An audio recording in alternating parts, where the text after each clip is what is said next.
आंखों से अपनी संकल्प बोल के हम तो निकल पड़े, हर द्वार खोल के गगन कहे विजयी भव, विजयी भव, गगन कहे विजयी भव. Good evening.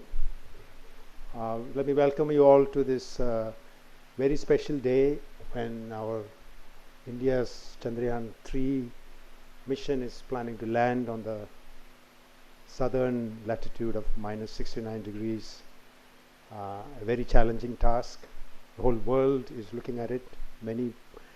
All our citizens of India, children, school children all over the place, they're all watching this momentous occasion.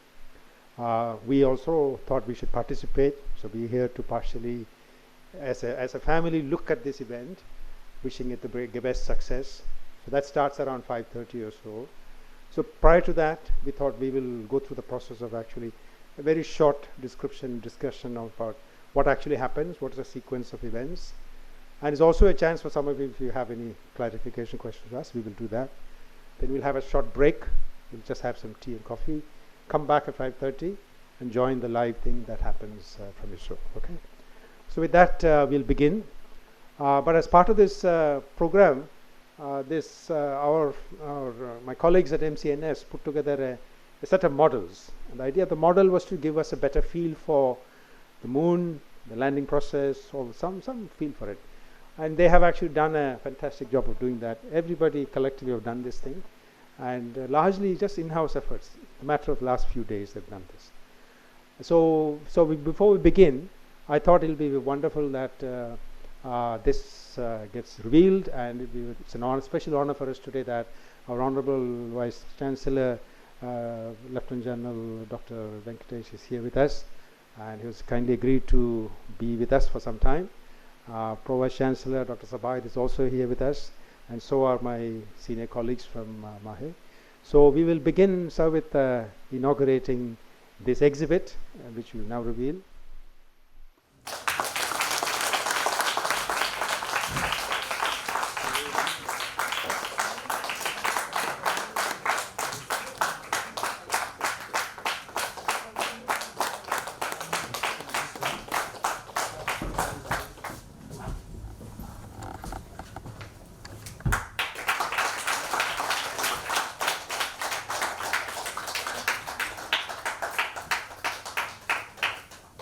So I'll get to what behind this in a few minutes.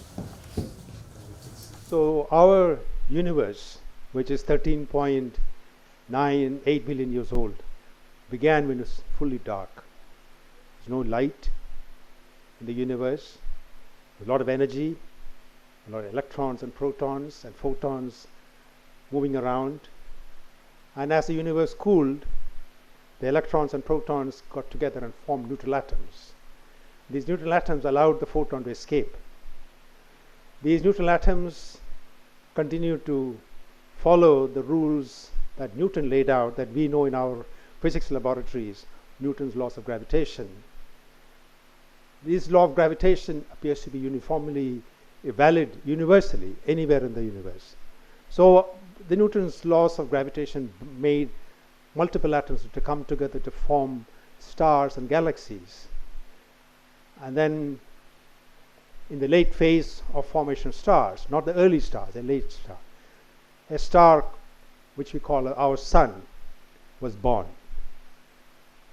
and light entered, and that's a solar system that we live in. In this solar system, where sun was a primary source of energy, and the remaining gas from the formation of the sun led to the formation of planets. And the early phase of the planets involved a lot of violent interactions. A lot of planets and asteroids and small bodies were there. They would collide with each other. And these collisions lead to creation of craters on the structures of these rocks, including Earth. Moon, as a body with no air, preserved these impacts of large bodies on it in the form of craters. So studying the moon has been critical to really understand the early formation of the solar system. So studying Earth, studying the moon is a way to learn about Earth itself. Because on Earth, while it happened, Earth is a very dynamic place. Rain, water, wind has changed the shape of Earth. We can't see the craters. There are some images of those. You can look at radar images that actually tell you where these things are present, etc. But the moon, things are preserved. So we go to the moon to study more about Earth itself. The moon, as we know of, has one side that faces us all the time, because when two bodies gravitate around a common center of mass, a stable configuration is when one phase of the moon stays at Earth. And so we now have a situation where moon is always, we only see the near side of the moon. And we did see the far side of the moon when we went to, when Apollo 8 went around the moon for the first time. You could actually see the far side of the moon. And moon has primarily two kinds of terrains. What are these dark regions called MAHE, and the bright regions called highlands. These are the older regions, highly impacted with a lot of crater, density of craters are high. The MAHE appears to be younger, and we'll come to that as to what that is. But the moon that we know of is this side of it, and this is where most of all the Apollo astronauts landed, because it was required to communicate with Earth, and unless you're on the near side, you cannot communicate with Earth. The Chinese, of course, had done a fantastic task of actually being able to land on the far side of the moon using very special techniques. The journey to moon is long, and here's Earth, and around Earth this is our geostationary orbit, where all our communication satellites are sitting. So it rotates at the same angular velocity as Earth, so our spacecraft are sitting right above us. In comparison to that, moon is much further away, about 60 times the radius of Earth. To get there, you have to cut through what are called trapped radiation belts. Belts because of the presence of magnetic field of Earth, and the fact that there are charged particles coming from the sun all the time, they get trapped in these belts, and they are high radiation environments. So to go to the moon, you have to cut through this. And that is dangerous both for instruments as well as for humans. And so even now Chandrayaan-3 spacecraft goes through it. When you have experiments on board Chandrayaan-3, they tend to get damaged because of this radiation impact. So you have to make sure you design instruments to survive enough radiation. If there are humans on board, like when the Apollo astronauts went in, you don't want to spend a lot of time there because human biology is severely impacted by radiation. So typically they run through it very quickly using a very powerful rocket, whereas Chandrayaan-3 went through multiple orbits around Earth, and that was required to ensure we understand the stability of these orbits. We know predictability of getting to the moon was actually much better doing it that way. But if there were Indians on board, we would not take that route. We would actually try to go fairly quickly because of the radiation damage. So that's an impediment for humans to travel, but that's where moon is. And moon has this unusual, unlike Earth, which is tilted at 23.5 degrees with respect to the plane in which it orbits. Moon has a very tiny inclination, only about 5 degrees, and there's something important about that inclination. I'll come to that in a minute. And it's believed that the moon just formed because when some large object, maybe as big as Mars, slammed into Earth, blew away some of this material, and then out of that material formed the new moon. And so this is a computer simulation that seems to suggest such a thing is possible. We don't know this completely, but this is the more prevalent theory regarding how moon may have formed. And I mentioned earlier these impacting events in the early formation of the solar system. Large bodies colliding with each other, pumping a lot of thermal energy into it. So much heat that it melts the surface of the planet. And it can lead to stratification. So molten stuff, heavy things sink, lighter ones rise. And so what you see is the dark MAHE regions are actually made up of basalts, which has elements of magnesium, iron, titanium. Ilmenite is a titanium mineral. So whereas the lighter ones are north-south, these are things that are low abundance in these heavy elements, and they float to the top. So the highlands that we see are really the old original moon in some sense. The MAHE regions where, because of this big melting, it melted and then it actually went through a stratification. So this is the rough idea of how moon may have formed. And the landing on the moon, 1969 onwards until 72, happened in many places. and also the Lunar missions, the automatic sample return by the Russians, the Soviets have actually done it. All of them are roughly in these regions, but here we are planning to go very close to the South Pole, not at the South Pole, but very close, and minus 69 degrees latitude. And that is not been attempted very much, and there are many challenges to that. And one of the challenges is the fact that it happens at a very low sun inclination. So if you're standing at the where Chandrayaan-3 is going to land, the sun doesn't rise very high. It's pretty much on the horizon at about 7 degrees or so. At 7 degrees, what happens is the small objects will cast huge shadows. And the shadow is a concern when you're trying to move a rover, when you want the sun to power your spacecraft, your lander and the rover. The panel has to be charged. So if there are large number of rocks, then you may be in the shadow of one of these rocks, and that's a concern. So typically there have been concerns about going deep south, and of course very soon people are planning to go to the South Pole itself. But clearly this is one of the unique elements of Chandrayaan-3. So here is a picture that shows the South Pole, and this is 80 degrees latitude, this is 70 degrees latitude, and this is where our landing spot is for Chandrayaan-3. What you're seeing here is near, as close as possible that we could do a rendition of that same thing, the craters, everything position marked, etc. And so that's where the Lunar 25, the Russian mission, was supposed to land a few days ago, and they couldn't. Unfortunately, they couldn't make it, and we plan to be here. So these are considered difficult terrains because of that. The pole itself is a place where the first set of humans are planning to go in 25 or 26. The Americans are planning on the Artemis mission, return to moon with actual landing.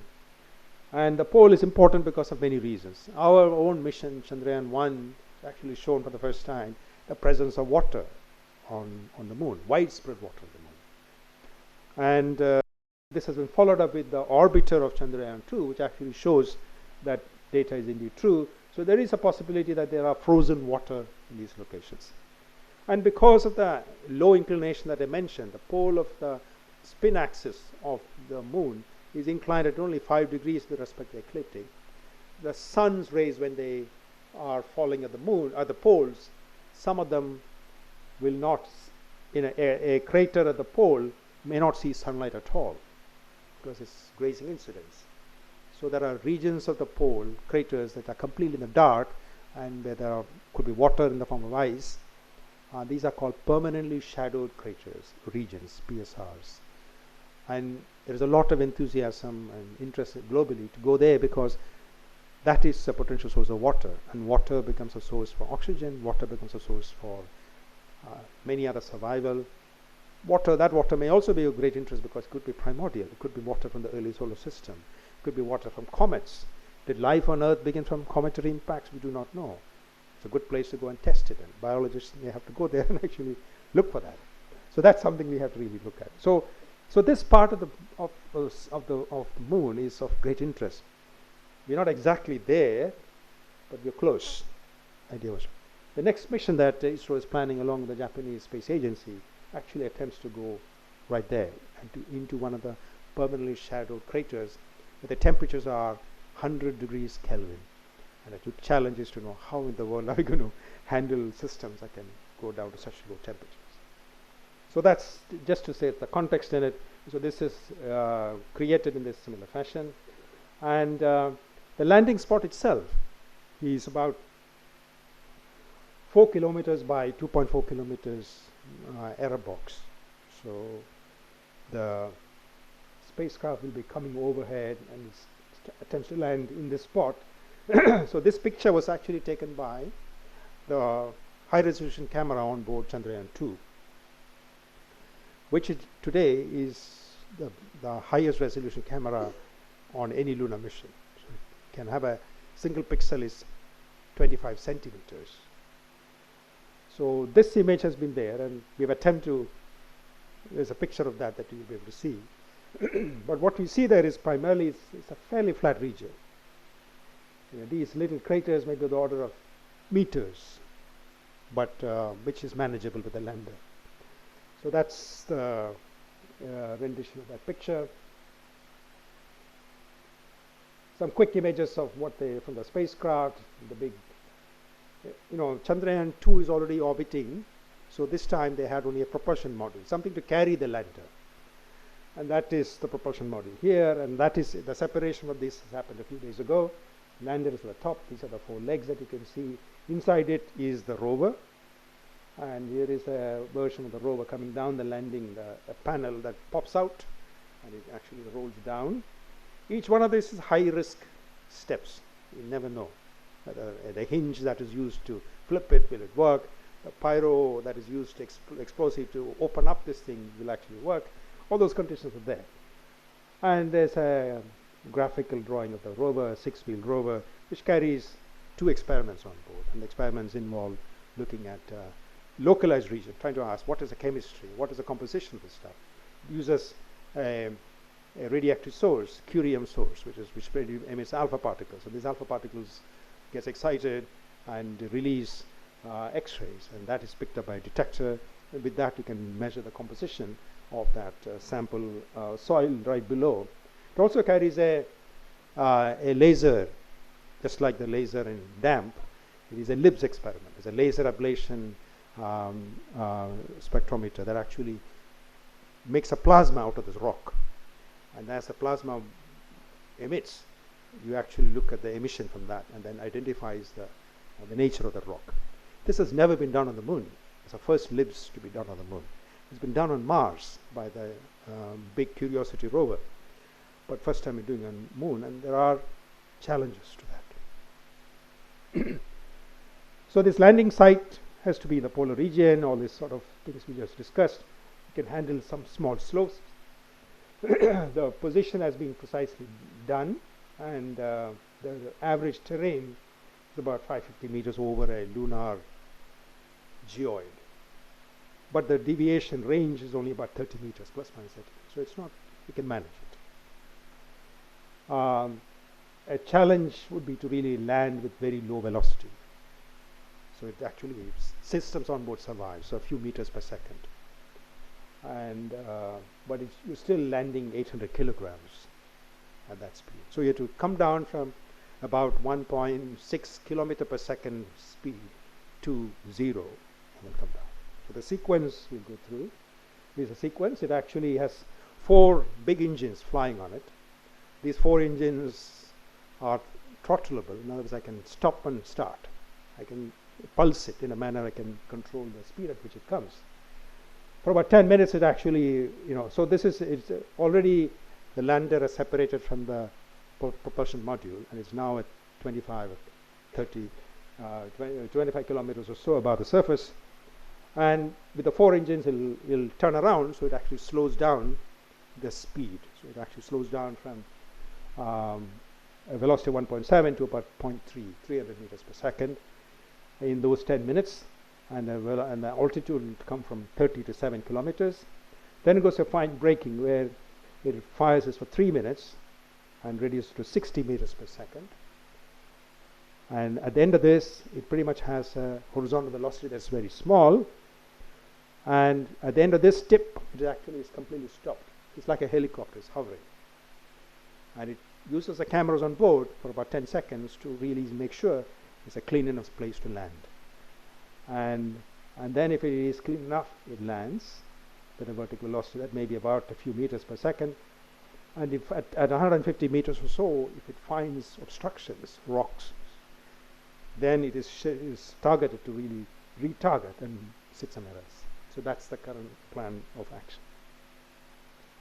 So it uses many sensors. Some of these were specifically designed for Chandrayaan-3. So Chandrayaan-2 had a central engine along with these 4, and that was causing some complications. So this time they removed that. But there are still, propulsion is still a very challenging thing to do. So the changes from 2 to 3 is it's more massive, so it has got some more fuel on board, so you can actually hover for some time. That burns a lot of fuel. And that actually is critical. It has additional sensors to measure velocities. There is no central engine. landing zone has been expanded, so you can actually have some flexibility. Lot more rigorous testing. Things were flown on a helicopter to test the lander-related functionalities. Legs have been improved, and of course there are a lot of contingencies. Many things could actually happen. All that's been done, and it carries on board. The lander has some of experiments to look at the seismic activities. The seismometer on board. The moon, though it doesn't have tectonic activities, it actually still shows quakes. And Apollo astronauts had left some seismometers there, along with some radioactive sources that gives it the heat and power. For many years, you could actually measure the seismic responses. And that is a way to study the interior of the moon from the seismic. So we're carrying a tiny seismometer on board that will be deployed from the lander, something to measure the plasma, and then something to measure the quality, the thermal conductivity of the soil itself where we land. And there is a retroreflector that NASA has contributed, which is nothing but a mirror, which has this unique property that if I shine light on it, it always reflects back in the same direction, wherever I shine it from. Normal mirror doesn't do that, so what you do is you take, you can think of as a cube whose insides are reflected. Then I cut it along the diagonal. Then I keep it, then the light bounces off and comes back the same way it came in. And this is used to derive positions, distances. You can exactly measure where it is. And so once it's sitting there in a given spot, then this acts as a reference point for any future mission from an orbit. And shine a laser and precisely know what's the position of my spacecraft. So that is also there. And in the rover I mentioned, there were two experiments as well. Now, lastly, I just wanted to emphasize the fact that when you look at the moon from the pole, it's not like what we see. Only one half is actually illuminated. The sun is coming from one side, one half is illuminated. And so this is where we are landing. But in the next 14 days, which is about the life of the whole rover, the whole mission is done in 14 days, because what happens is, after a few days, 28th of August, that shadow line has now changed. On the 2nd of September, it's changed again. And if you go to 3rd of September, we are in the dark already. And by that time, it gets so cold, it takes another 14 days to come back, but we will not survive, most likely. I'm sure they will make an attempt, but it's not designed to survive the extreme coldness of it. So the shadow is critical. It moves very rapidly, and so that's what we're trying to do. So what we have now done here is to sort of emulate that issue. So Ganesh, our team, Ganesh has actually been the person who made this stuff, along with many of my other colleagues. We will simulate the landing conditions as best as we can. So this is the orbit that the current Chandrayaan-3 orbiter, 100 kilometers above the surface, is going around. This has to be turned on. So what you see here is again an attempt to simulate that lighting conditions. Where we are. So this is where the lander is supposed to land. And so when it lands, and this dark shadow, this plane actually rotates with time, the next 5 days. So we caught it at a time when you're actually about to see this. Can you switch to the next one? So after a few days, so the plane is now shifted. We're still in the sunlit side.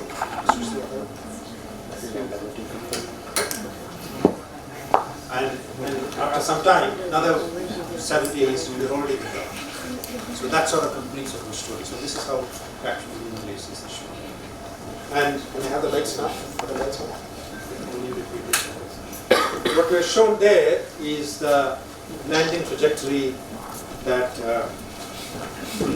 where it's starting with rough braking from 1.6 kilometers per second to about 300 meters per second, and then a fine braking phase, a hovering phase where you're moving along at velocity completely zero at this stage. You descend. And if there is any concerns at 150 meters, it moves over and lands in the depths. So that is what we're trying to do. So at what stage does the orientation of the lander change from horizontal to vertical? It does, it does. So if I were to assume this is the front of the spacecraft and this is where the propulsion rockets are, at this stage it actually turns around. It fires the engine, so the speed is reduced. It does that, and at this stage it actually... At the time, at the level of when it is hovering. It's already straight. So then it should be straight out. What happened in Chandrayaan-2 was a little different. Just after this phase, it actually moved a little faster. We did no control. So please, sir, please come. You can take a look at it once more closely. All of you can come. So this is the actual image from that camera that we have. Subeda,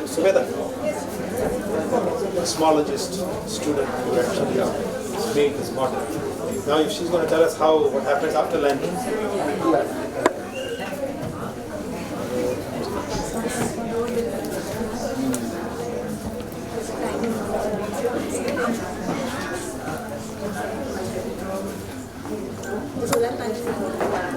Yeah, very nice.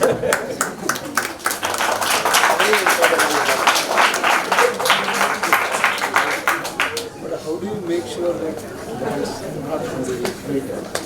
No, so that is why these things have fairly. So it has to identify them. No, it is pre-identified. Pre-identify. So it is fairly. Correct. So I was part of Data it. is already loaded onto the Yeah, it's all loaded. predetermined data. Correct. Yeah. Even the topography, everything is already available there. No, they can't make its own decision to go to new place. No, I agree. But from the Chandrayaan-2's pictures, a lot of data is already Correct. there. Yeah, so that was used When does this entire process become autonomous? of landing, no, post-landing. Which right now it's not autonomous. It's too difficult for us to make it autonomous. Post-landing, all this will be through computers. Because we have takes 2 seconds to land. This part is autonomous because we know it happens so fast. So it has to be. It's all pre-programmed. But the way we make sure it's not is this side, this area is pre. Earlier we had a square with this big. That's extreme challenge. We never know it. And as part of a study team, I was also part of a study team, we identify various landing spots. We look at large amount of data and finally pin down on this that is the least risky. We have alternate landing sites, but it's the least risky. It's fairly fine. So once landed safely, then only our scientists will have control over the system. We will take control nominally. Yeah, post landing. Just one more question. Now we've seen that, we've also heard from you also that the solar energy is critical for charging the battery. Correct. Have we got some redundancy already in the pre-installed batteries? That is there, yeah. So there are batteries on board this. Okay. That is fully charged before it's separated from the mothership. So now that battery is charging, is charged, and during the current phase itself, prior to this, they have actually oriented it so the panel is charged, so batteries are fully charged.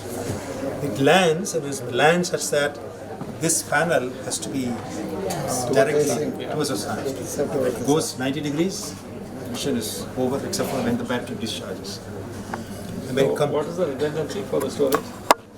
for back power, Nothing. the only way would have been to take in radioactive plutonium on a long boom to provide heat.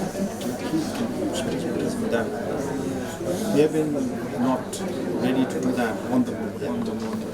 Though the propulsion model actually carries 2 test systems. First time along this way. So that will be the right thing to do in the next phase missions. What kind of simulations we have done? We obviously couldn't simulate the lunar atmosphere. But we do temperature ranges have been tested out, vacuum levels have been tested out, structural shock levels have been tested out, etc. Radiation has been tested out. Putting it all together, Hoping that everything works. exactly. I mean, even this hinge that needs to flip over, it's a folding like a flip phone. That hinge under extreme cold can have cold welding. That's what happens. So that has Those been are also tested. being simulated. That has been tested. Yeah. So we go through that mechanism that does it has been tested repeatedly in cycles of hot and cold, multiple times. Different temperatures. And that every mechanism has a certain quality that demands it must have so many times repetition. So that has been done. The final system is still. But if you were to ask what's the most biggest concern with the propulsion, such a day, four of them, all four has to be identical. It's never identical. How much tolerance we have is another question. Whatever happens, even reaching the stage, Yes. it's been a phenomenal scientific marvel. So these things they have tried to make it as best as they can, putting all the labels on the status, etc. Roughly is to scale, large, but it's always better with the, it was made for it to be shown in the dark, with only the lighting is used. So cluster of berries, sand, some. I think post this. Yeah. It is, So we are landing there. we are landing here. Yeah. So the orbiter continuously goes. So from the lander there will always be communication to this when it comes. It can also set up such that it can directly communicate with to the Earth. Actually directly From after landing. after landing. Despite the orientation. Despite the antenna is easy to grab. Panel is hard. Fixed. And the rover as it moves connects to the lander. The lander can either send it through the orbiter to Earth or land it straight to Earth. What was the reason that we tried to go with the orbiter or the Because this orbiter is working very well. still It's like it was what was supposed to be a 3-part system. 2 parts work. Oh, sorry, 1 part work. Other 2 didn't work. Other 2 is not Chandrayaan. So it's more like Chandrayaan-2 prime. And you want to name it Chandrayaan-2 prime. Because it was meant to be as a combined. Fortunately, this is working very well. Fantastic. And so that's what allowed us to make a robust system. So payloads are which allows you to lot of fuels from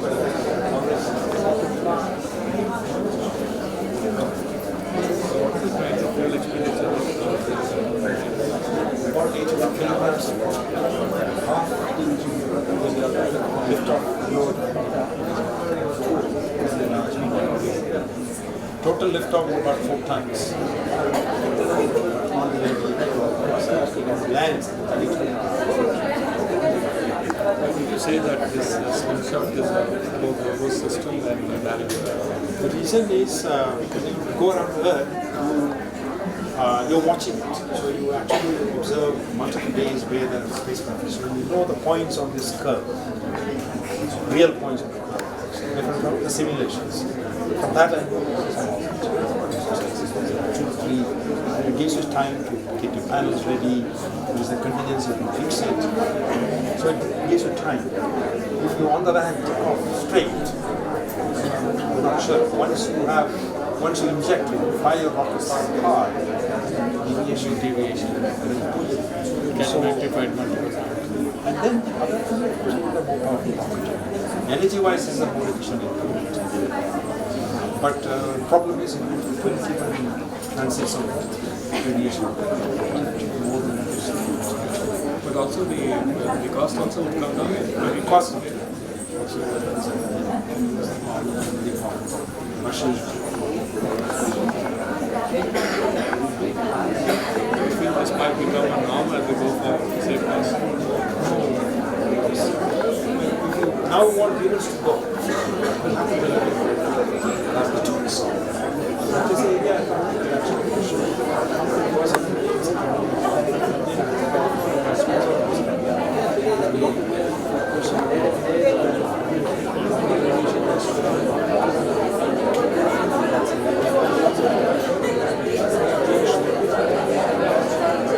Compliment you, sir, and your team. It's been a wonderful experience for all of us. And also it was a sheer pleasure listening to you all time. We are proud to have you at MAHE. it's really, you've all been done a wonderful job. I mean, I didn't expect this response so quickly. Please convey my sincere gratitude.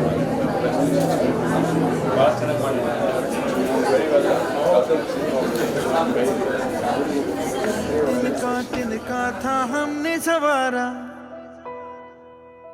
अपनी वो माटी और घर बारा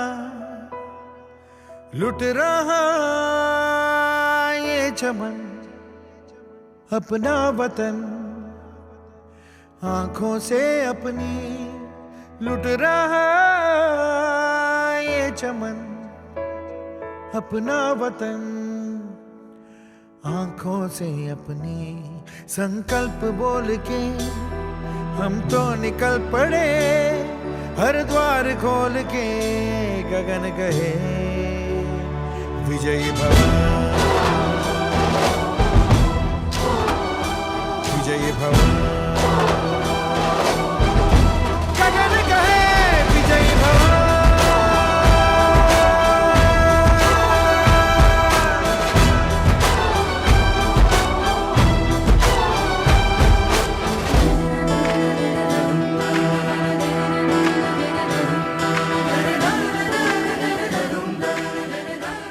We are minutes away from the start of powered descent.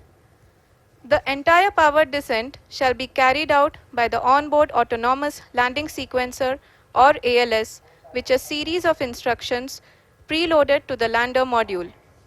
These instructions include the commands to be executed, data to be collected and analyzed, and decisions to be made and executed autonomously throughout the powered descent.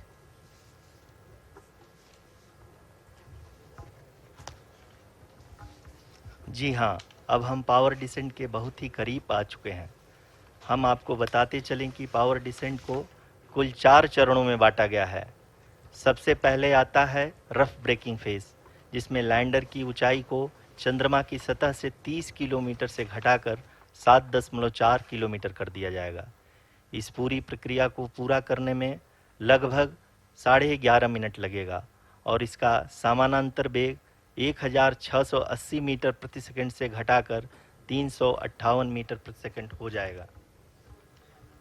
We have continuous flow of lander telemetry data from ISRO's Deep Space Network IDSN-32 located in Belalu, Bengaluru. The data is being acquired real-time by station and is flown to the Mission Operation Complex through our communication links. In addition to it, we also have support from ESA and JPL DSN stations. There will be no ground intervention once the ALS takes charge. The preparation for today's event had started 48 hours before, wherein various pre-selections and uplinking of parameters for the autonomous landing sequence were carried out. The whole descent is divided into 4 phases: the rough braking phase, the attitude hold phase, fine braking phase, and the local navigation phase or the terminal descent phase.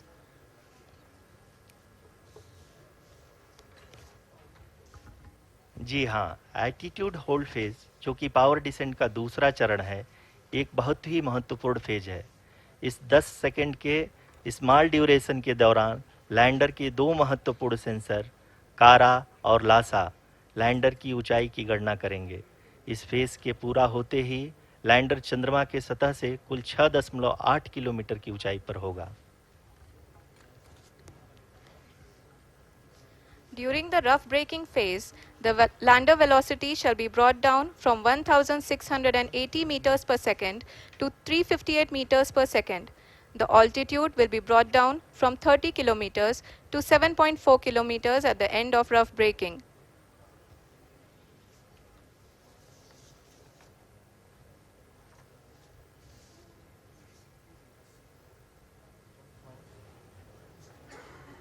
Currently,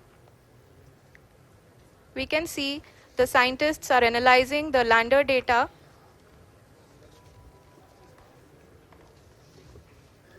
जी हाँ, हम ये देख सकते हैं कि mission operation complex रूप में बैठे सभी वैज्ञानिक ये जो भी डेटा देख रहे हैं वो डीप स्पेस नेटवर्क IDSN-32 के द्वारा प्रोवाइड किया जा रहा है।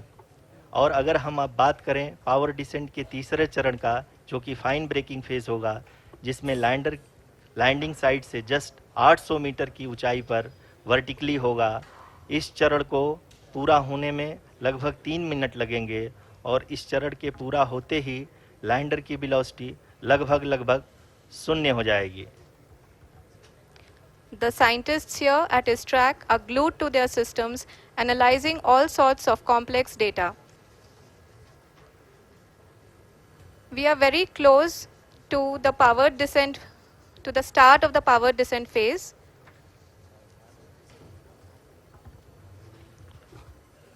जी हाँ, अगर हम अब बात करें पावर डिसेंट के चौथे और अंतिम चरण का, जो कि लोकल नेविगेशन फेज़ या टर्मिनल डिसेंट फेज़ भी कहा जाता है, इस दौरान लैंडर के 2 इंजन बंद कर दिए जाएंगे और लैंडर के सेंसरों द्वारा इसके हाइट और वेलोसिटी की गणना इनर्शियल नेविगेशन को भेज दिया जाएगा। इस दौरान लैंडर 150 मीटर की ऊंचाई को प्राप्त करने के बाद कुल 131 सेकंड लगाएगा। इस पड़ाव पे आने के बाद पुनः लैंडर 22 सेकंड के लिए हॉवरिंग करेगा।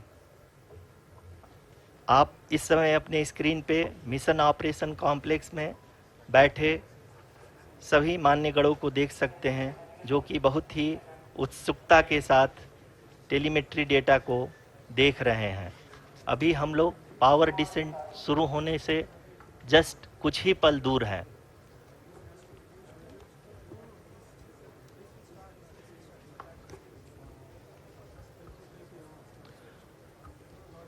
पावर डिसेंट शुरू होने में लगभग 30 सेकंड ही बचा है और हमको ये सारे data mission operation complex room में IDSN 32 के द्वारा, जो कि लगातार लैंडर के कनेक्शन में बना हुआ है, प्रदान कर रहा है।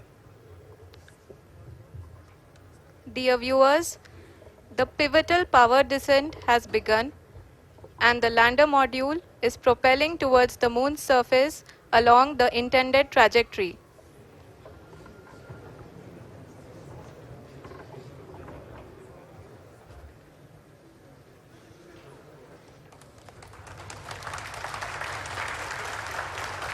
जी हाँ, अब देख सकते हैं रफ ब्रेकिंग फेज की शुरुआत हो चुकी है।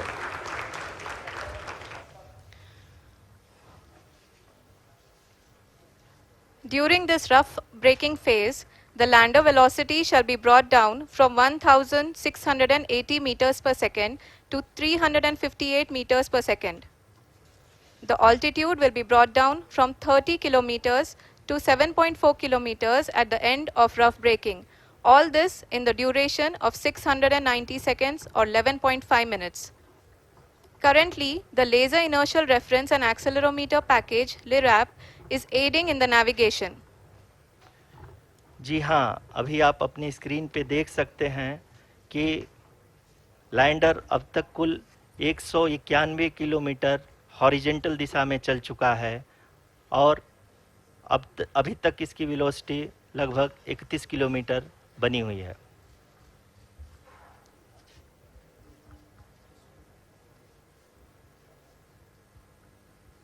The lander module has traveled a distance of approximately 228 kilometers. The complete downrange that will be traveled during this phase shall be nearly 713.5 kilometers.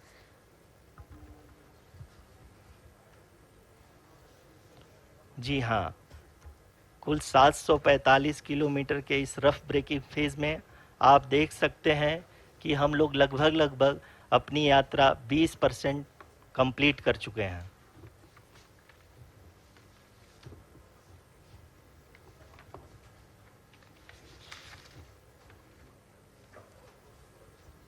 Power descent की यह शुरुआत हम कह सकते हैं कि बहुत ही सटीक और सधी हुई है, जिसमें लैंडर अपने वेगमान को अनुमानित तरीके से घटा रहा है।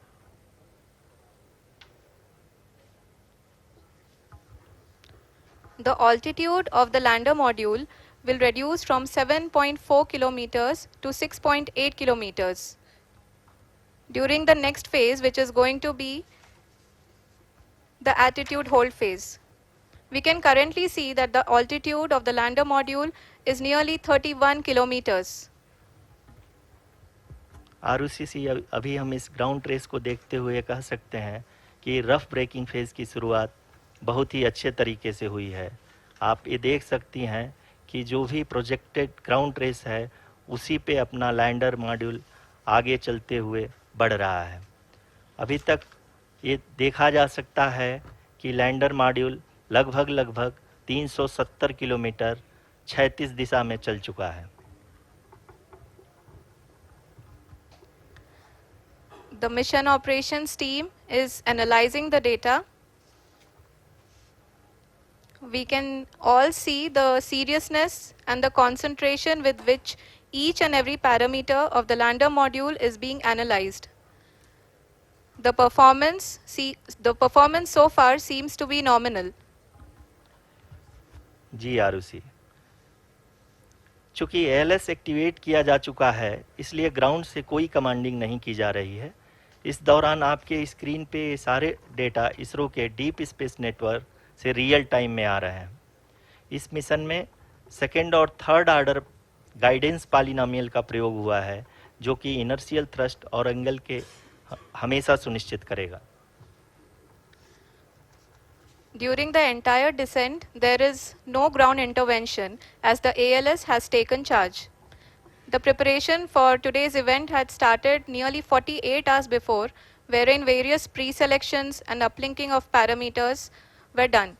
We can see that the vertical velocity of the lander module has been brought down. It is continuously coming down. And the ALS had already been initiated 1 hour before the scheduled time of the power descent start. Following this, the throttleable engine electronics module, the TECM, was switched on and lander was oriented to the favorable attitude. जी हाँ, आप अपने screen पे देख सकते हैं कि lander module जिसकी शुरुआत में वेलोसिटी 1680 मीटर पर सेकंड थी, लगभग 1150 मीटर पर सेकंड हो चुकी है, जो कि एक बहुत ही मैजेस्टिक शुरुआत कही जा सकती है इस रफ ब्रेकिंग फेज के लिए।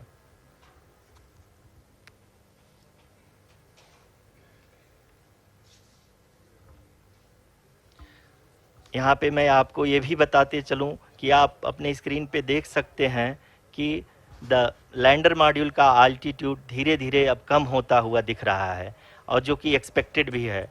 अभी हम बात करें करंट अल्टीट्यूड की तो जो कि 28.6 किलोमीटर के आसपास है। आप स्क्रीन पर ये भी देख सकते हैं Chandrayaan-3 lander imager display. The lander imager is continuously taking photographs of the moon's surface, and that is also being streamed here. Currently, the horizontal velocity has been brought down and the distance traveled is 574 kilometers. The current altitude is 27 kilometers as can be seen on the screen. जी हाँ, करीब करीब अपने आधे सफ़र को पूरा करते हुए इस रफ ब्रेकिंग फेज में लैंडर बहुत ही आगे की तरफ बढ़ते हुए अपनी ऊंचाई को घटा रहा है। अगर अब बात करें तो लैंडर की ऊंचाई चंद्रमा के सतह से लगभग 27 किलोमीटर से नीचे हो चुकी है, करीब करीब 26.7 किलोमीटर के आसपास है। The next phase after the rough braking phase is the attitude hold phase, which will be for a duration of nearly 10 seconds. The lander will be oriented such that both the altimeters will be looking exactly towards the moon's surface. At the end of this attitude hold phase, height measurement update to navigation system will be given from the laser and car band altimeters. Currently, we are in the middle of the rough braking phase. जी हाँ, अगर हम ध्यान से देखें तो लगभग 8 minute की यात्रा के बाद लैंडर अपनी हॉरिजेंटल वेलोसिटी को लगातार कम करते हुए अपनी ऊंचाई अभी की ऊंचाई के समय 24 किलोमीटर की ऊंचाई प्राप्त कर चुका है।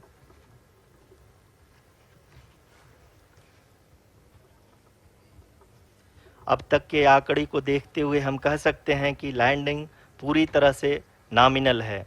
यहाँ पर हम देख सकते हैं कि हॉरिजेंटल वेलोसिटी लगातार कम होती हुई दिख रही है।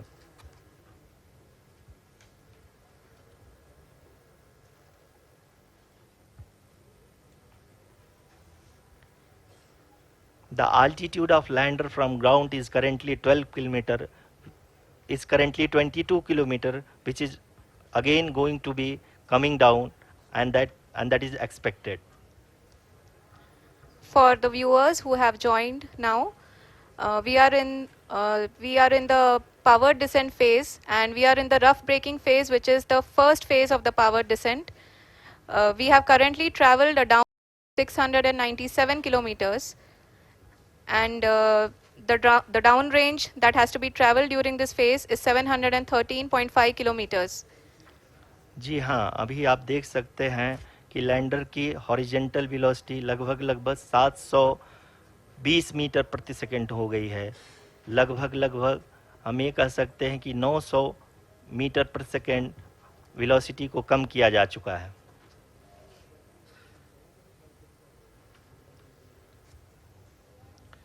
At the same time, we can see the altitude of the lander is just 17.8 kilometer from the moon surface, which is going to be around 7.4 at the end of the rough braking phase.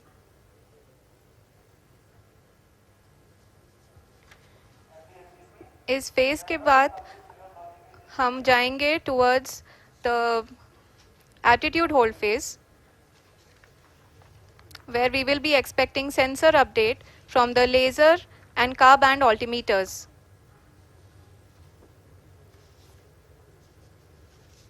We can see the visualization of the lander module moving towards the moon's surface. The current altitude is nearly 15.2 kilometers, and the distance traveled is 754 kilometers. We can also see the image that the lander imager camera has been providing. जी हाँ, इस rough breaking phase के दौरान 800 Newton के चारों throttle engine अपने कार्य को पूरी तरह से अंजाम दे रहे हैं और लैंडर के हॉरिजॉन्टल वेलोसिटी को लगातार कम कर रहे हैं। अब तक लैंडर लगभग अपने 75 से 80% की यात्रा को पूरा कर चुका है।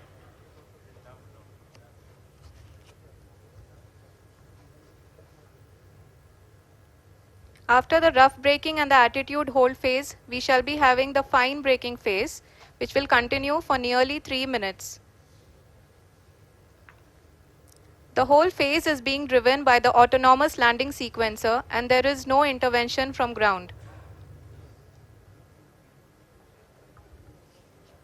जी हाँ आरुषि, अभी आप अपनी स्क्रीन पे देख सकती हैं कि जो करंट आल्टीट्यूड है चंद्रमा के सतह से लगभग 10 किलोमीटर के आसपास है।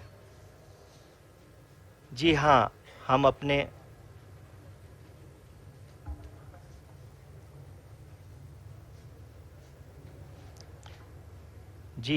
हमारे प्रधानमंत्री जी श्री नरेंद्र मोदी जी हम सभी का उत्साहवर्धन करने के लिए दक्षिणी अफ्रीका के जोहानसबर्ग से जुड़ गए हैं।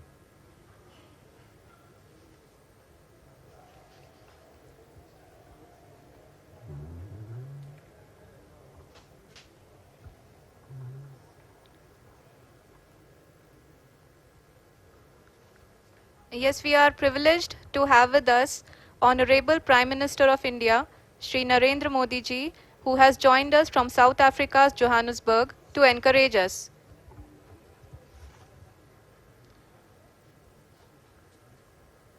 जी हाँ, आप ये देख सकते हैं एल्टीट्यूड होल्ड फेस भी बहुत ही आसानी से लैंडर फेस ने पार कर लिया है और अब फाइन ब्रेकिंग की शुरुआत हो चुकी है। अभी हम ये देख सकते हैं कि लैंडर की ऊंचाई लगभग 5.6 किलोमीटर है, जो कि इस फेज के उपरांत लगभग 800 मीटर हो जाएगी।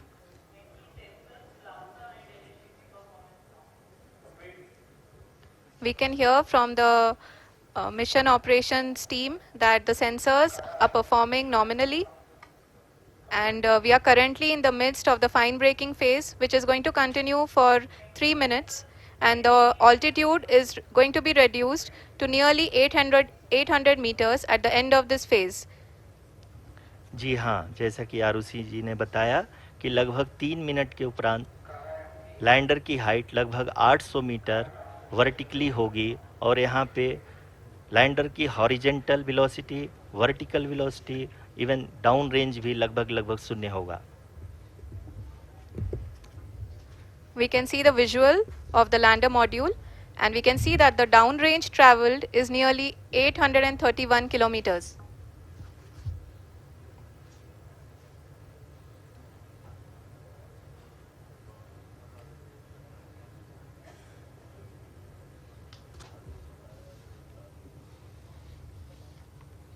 जी हाँ, आप अपनी स्क्रीन पे देख सकते हैं कि लैंडर की ऊंचाई अब चंद्रमा के सतह से लगभग 3 किलोमीटर से कम हो चुकी है। We are very close to the moon's surface, nearly 2.6 kilometers, as we can see.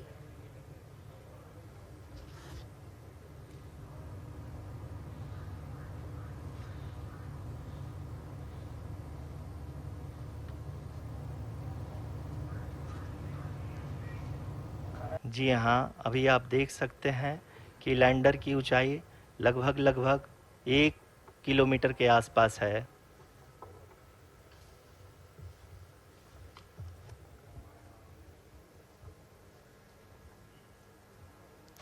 We are nearing the final phase of the power descent,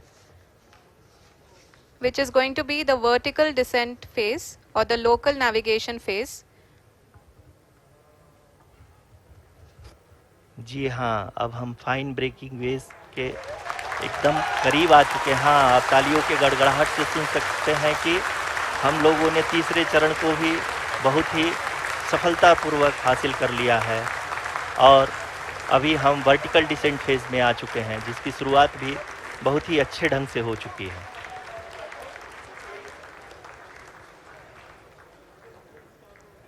Lot of applause indicates that till now the performance has been nominal. We are in the vertical descent phase 1. The altitude is being brought down from 800 meters and we are nearing and approaching the lunar surface. जी, आप अपनी screen पे देख सकते हैं कि lander का height लगातार कम होता जा रहा है। इस समय हम लैंडिंग साइट के जस्ट ऊपर हैं और इस समय इसकी ऊंचाई लगभग 600 मीटर के आसपास है। इस फेज के दौरान लगभग 150 मीटर के ऊंचाई पे पहुंचने के बाद लैंडर अगेन लगभग 20 से 22 सेकंड के लिए हॉवरिंग करेगा। We are above the landing site. The horizontal as well as the vertical velocity is now being constantly reduced.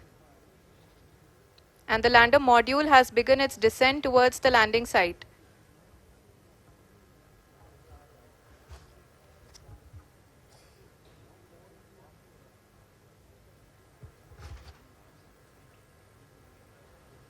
जी हाँ, आप अपने स्क्रीन पे देख सकते हैं ये जो पथ निर्धारित किया गया है, लैंडर पूरी तरह से उसी को ही फॉलो कर रहा है। इस समय हम लगभग 200 मीटर की हाइट से भी कम आ चुके हैं।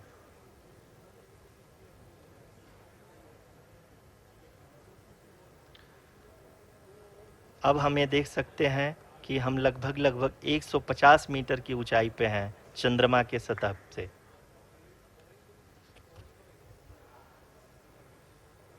We are approaching the vertical descent phase 2, which will have the lander module hovering at nearly 150 meters above the lunar surface. जी हाँ, आप इस तालियों के गड़गड़ाहट को सुन सकते हैं, जो कि सेकंड हैवरिक फेज के कंप्लीट होने के बाद इन सारे वैज्ञानिकों के द्वारा की जा रही है।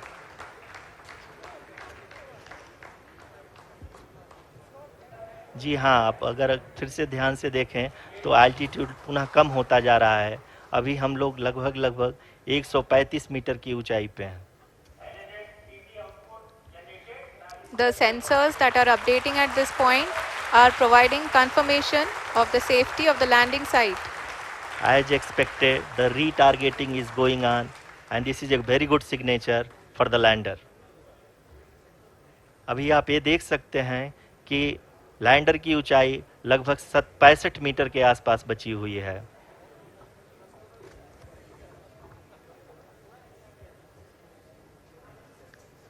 Currently, only 2 engines are now being fired, and we are nearly at zero velocity, vertical and horizontal. We were hovering, and now we are approaching the moon's surface.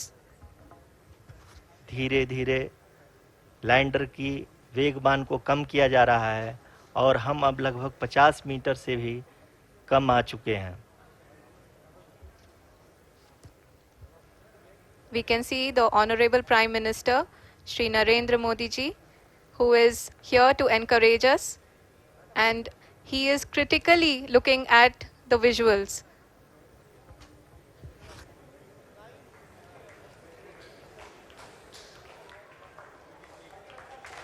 जी हाँ, आप अपनी स्क्रीन पे देख सकते हैं कि हम lander module. People are applauding. Let us all wait to hear from the Secretary Department of Space and Chairman ISRO, Shri S. Somnath. Lander module पूरी तरह से सेफली और सॉफ्टली चंद्रमा के सतह पे लैंड हो चुका है। ये हम लोगों के लिए बहुत ही गर्व की बात है। हिंदी में एक कहावत है कि चंदा मामा दूर के, लेकिन अब हम ये कह सकते हैं कि चंदा मामा अपने घर के। बहुत ही उम्दा। The hard work of the entire ISRO community has come to fruition.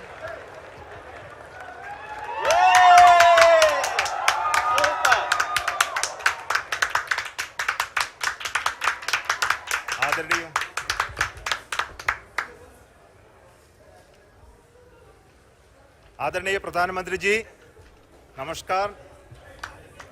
Sir, we have achieved soft landing on the moon. India is on the moon. Sir, I request our Honorable Prime Minister to address us and bless us. Thank you, sir. मेरे प्यारे परिवारजनों, जब हम अपनी आंखों के सामने ऐसा इतिहास बनते हुए देखते हैं तो जीवन धन्य हो जाता है। ऐसी ऐतिहासिक घटनाएं राष्ट्र जीवन की चेतना बन जाती है। ये पल अविस्मरणीय है। ये क्षण अभूतपूर्व है। ये क्षण विकसित भारत के शंखनाद का है। ये क्षण नए भारत के जयघोष का है। ये क्षण मुश्किलों के महासागर को पार करने का है। ये क्षण जीत के चंद्र पथ पर चलने का है। ये क्षण 140 करोड़ धड़कनों के सामर्थ्य का है। ये क्षण भारत में नई ऊर्जा, नया विश्वास, नई चेतना का है। ये क्षण भारत के उदयमान भाग्य के आह्वान का है। अमृत काल की प्रथम प्रभा में सफलता की ये अमृत वर्षा हुई है। हमने धरती पर संकल्प लिया और चांद पर उसे साकार किया। और हमारे वैज्ञानिक साथियों ने भी कहा, India is now on the moon. आज हम अंतरिक्ष में नए भारत की नई उड़ान के साक्षी बने हैं। साथियों, मैं इस समय ब्रिक्स समिट में हिस्सा लेने के लिए दक्षिण अफ्रीका में हूं। लेकिन हर देशवासी की तरह मेरा मन चंद्रयान महाअभियान पर भी लगा हुआ था। नया इतिहास बनते ही हर भारतीय जश्न में डूब गया है। हर घर में उत्सव शुरू हो गया है। हृदय से मैं भी अपने देशवासियों के साथ, अपने परिवारजनों के साथ इस उमंग और उल्लास से जुड़ा हुआ हूं। मैं टीम चंद्रयान को, इसरो को और देश के सभी वैज्ञानिकों को जी जान से बहुत बहुत बधाई देता हूं, जिन्होंने इस पल के लिए वर्षों तक इतना परिश्रम किया है। उत्साह, उमंग, आनंद और भावुकता से भरे इस अद्भुत पल के लिए मैं 140 करोड़ देशवासियों को भी कोटि कोटि बधाइयां देता हूं। मेरे परिवारजनों, हमारे वैज्ञानिकों के परिश्रम और प्रतिभा से भारत चंद्रमा के उस दक्षिणी ध्रुव पर पहुंचा है, जहां आज तक दुनिया का कोई भी देश नहीं पहुंच सका। अब आज के बाद से चांद से जुड़े मिथक बदल जाएंगे, कथानक भी बदल जाएंगे और नई पीढ़ी के लिए कहावतें भी बदल जाएगी। भारत में तो हम सभी लोग धरती को मां कहते हैं और चांद को मामा बुलाते हैं। कभी कहा जाता था, चंदा मामा बहुत दूर के हैं। चंदा मामा बहुत दूर के हैं। अब एक दिन वो भी आएगा जब बच्चे कहा करेंगे, चंदा मामा बस एक टूर के हैं। Friends, on this joyous occasion, I would like to address all the people of the world, the people of every country and region. India's successful moon mission is not just India's alone.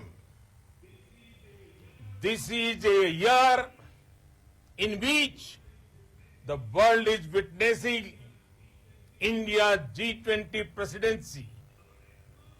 Our approach of one earth, one family, one future is resonating across the globe. This human-centric approach that we present and that we represent has been welcomed universally. Our moon mission is also based on the same human-centric approach. Therefore, this success belongs to all of humanity, and it will help moon missions by other countries in the future. I am confident that all countries in the world, including those from the global south, are capable of achieving such feats. We can all aspire for the moon and beyond. मेरे परिवारजनों, चंद्रयान महाअभियान के ये उपलब्धि भारत की उड़ान को चंद्रमा की कक्षाओं से आगे जाएगी। हम हमारे सौर मंडल की सीमाओं का सामर्थ्य परखेंगे और मानव के लिए ब्रह्मांड की अनेक संभावनाओं को साकार करने के लिए भी जरूर काम करेंगे। हमने भविष्य के लिए कई बड़े और महत्वाकांक्षी लक्ष्य तय किए हैं। जल्द ही सूर्य के विस्तृत अध्ययन के लिए ISRO Aditya L1 mission launch करने जा रहा है। इसके बाद शुक्र भी इसरो के लक्ष्यों में से एक है। गगनयान के जरिए देश अपने पहले ह्यूमन स्पेस फ्लाइट मिशन के लिए भी पूरी तैयारी के साथ जुटा है। भारत बार बार ये साबित कर रहा है कि sky is not the limit. साथियों, साइंस और टेक्नोलॉजी देश के उज्जवल भविष्य का आधार है। इसलिए आज के इस दिन को देश हमेशा हमेशा के लिए याद रखेगा। यह दिन हम सभी को एक उज्जवल भविष्य की ओर बढ़ने के लिए प्रेरित करेगा। ये दिन हमें अपने संकल्पों की सिद्धि का रास्ता दिखाएगा। ये दिन इस बात का प्रतीक है कि हार से सबक लेकर जीत कैसे हासिल की जाती है। एक बार फिर देश के सभी वैज्ञानिकों को बहुत बहुत बधाई और भविष्य के मिशन के लिए ढेरों शुभकामनाएं। बहुत बहुत धन्यवाद। Thank you, Adharaniya Pradhan Mantri ji, for being part of our journey to this success. And let me take this opportunity to thank the people behind this mission. The project director of Chandrayaan-3 is here. Veera Muthuvel, congratulations to you. The associate director, Kalpana, and the mission operations director, Sriharikota. And the satellite was built at your house satellite center, Shankar and the director.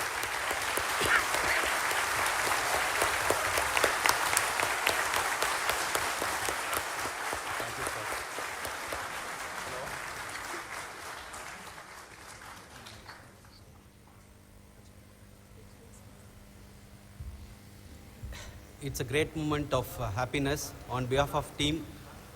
It gives me immense satisfaction on achieving this goal as a project director of this mission. The entire mission operations right from launch till landing happened flawlessly as per the timeline, and we became the 4th country to land to demonstrate the soft landing onto the moon surface, and we became the first country to go to the near to the south pole of the moon.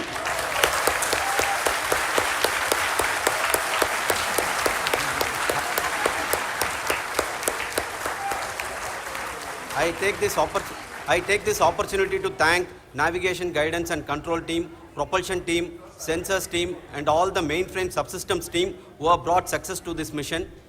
I also take the opportunity to thank the Critical Operations Review Committee for thoroughly reviewing the mission operations right from launch till this date. The target was on spot because of the review process. I also thank the ISRO higher management, right from Chairman ISRO, Director URSC and all the center directors and higher ISRO officials. And finally, my thanks to the Chandrayaan-3 project executives spread across the ISRO centers. Thank you.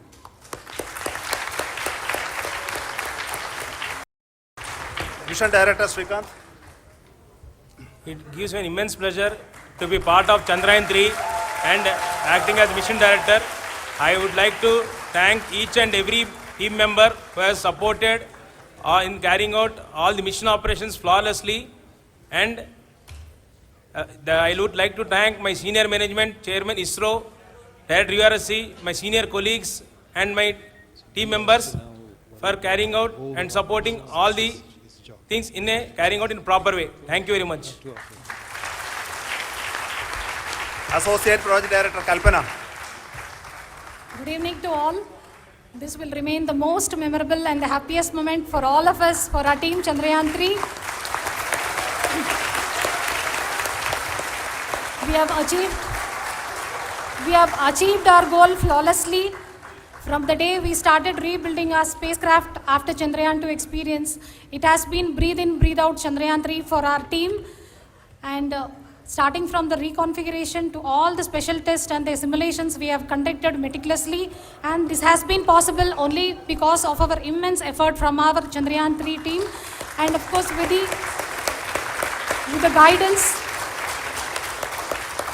the guidance from our Chairman ISRO, our directors and all our experts.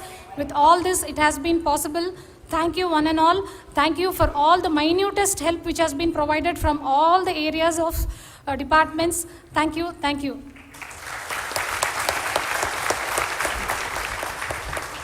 Now, Chandrayaan-3 is a result of the work done by thousands of scientists, engineers, our staff and industries and support team across ISRO and other places, other institutions. And Shankaran has been the lead of the center which integrated all of these efforts in the last so many years. So I request him to speak on behalf of all of you.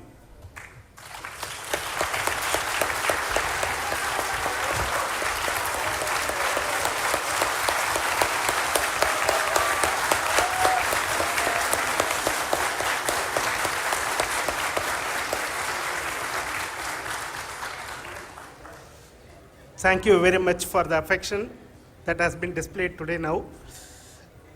Today, we have achieved what we set out to achieve in 2019.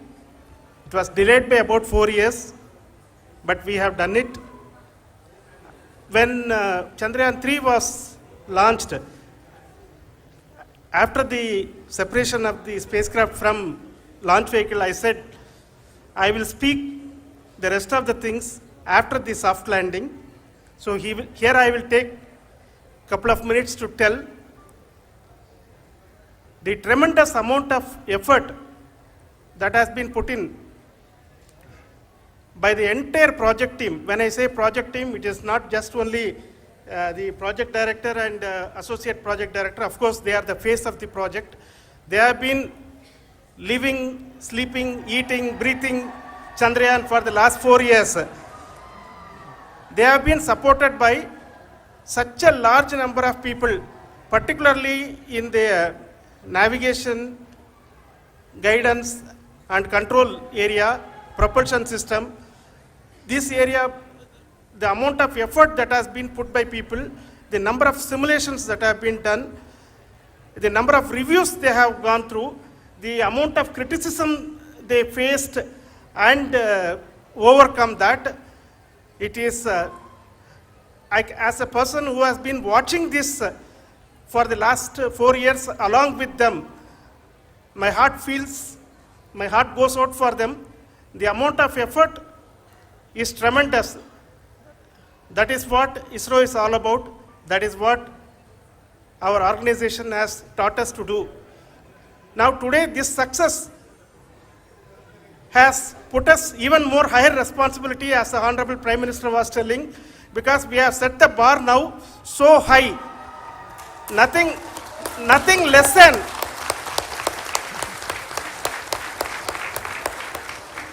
less spectacular than this is going to be inspiring for any of us in the future.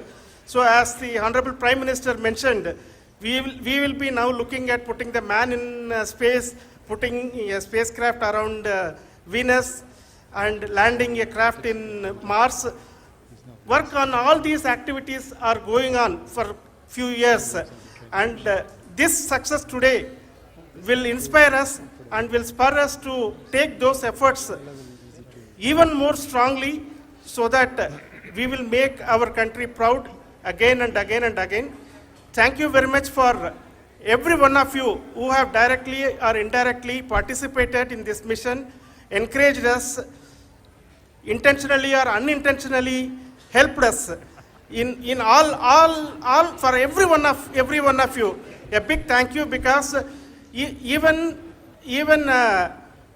casual remark, an unintended point can help a person who is striving to reach a goal.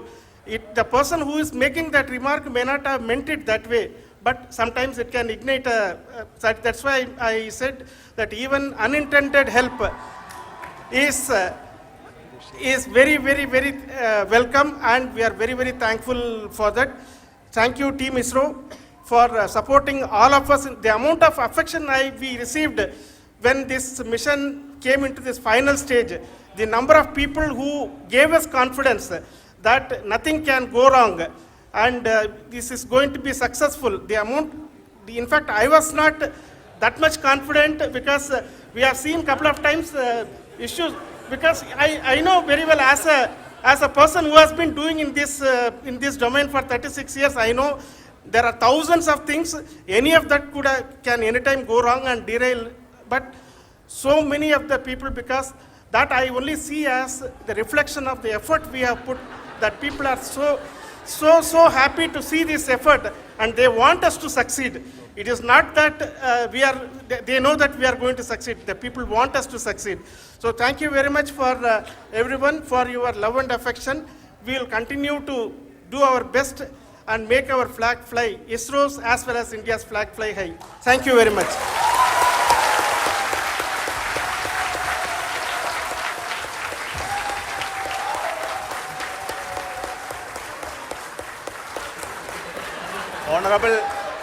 Honorable Prime Minister called me and conveyed his greetings to each one of you and your family, for the wonderful work you did in ISRO.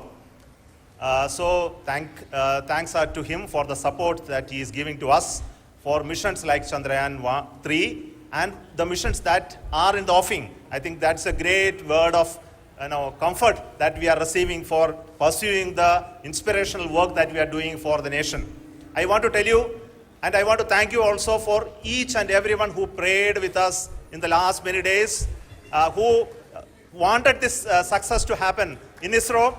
I thank all those people all around the country and maybe beyond the country for their blessings and wishes and affection that he has given to each one of us for doing this work for the last so many years. I want to specifically thank some senior people who have been standing with us, especially the name of Kiran Kumar sir and Mr. Kamalakar, Sriharikota Rao. They have been helping so much. They were part of the team to help them to get the confidence and get the reviews done to ensure that nothing goes with any mistakes.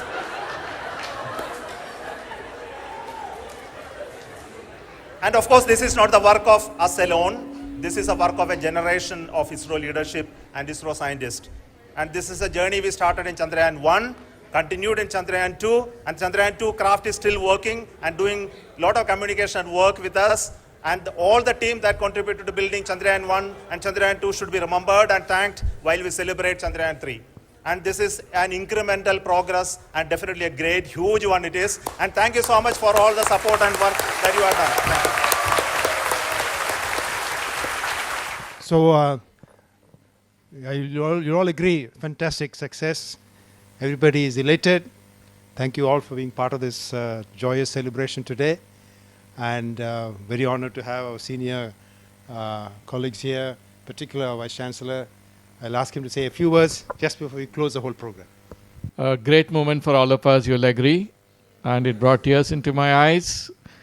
Proud to be Indian. Heartiest congratulations to ISRO and to India. And we look forward to many, many, many, many more achievements. And many of you sitting there in front of us would get inspired. and perhaps get into this field and make India proud. Today is perhaps one of the happiest days in my life. I'm sure it's one of all of you. And let me take this opportunity to heartily congratulate Dr. Srikumar and his entire team for helping us to enjoy this show in a very, very premier place that is next to the planetarium, and the pains that has been taken to create models and the explanation. He himself was involved in this work not so long ago, and we are truly proud that he is with us in this particular day. Hearty congratulations, sir. And to the entire team at MCNS, well done, keep it up. And also, we look forward to the success of Aditya L1, where we do have a significant role to play. So that's something we really look forward to. And thank you, Dr. Srikumar, sir. And it's been a real honor and a privilege to be part of this evening. Thank you very much, and Jai Hind. Thank you, sir.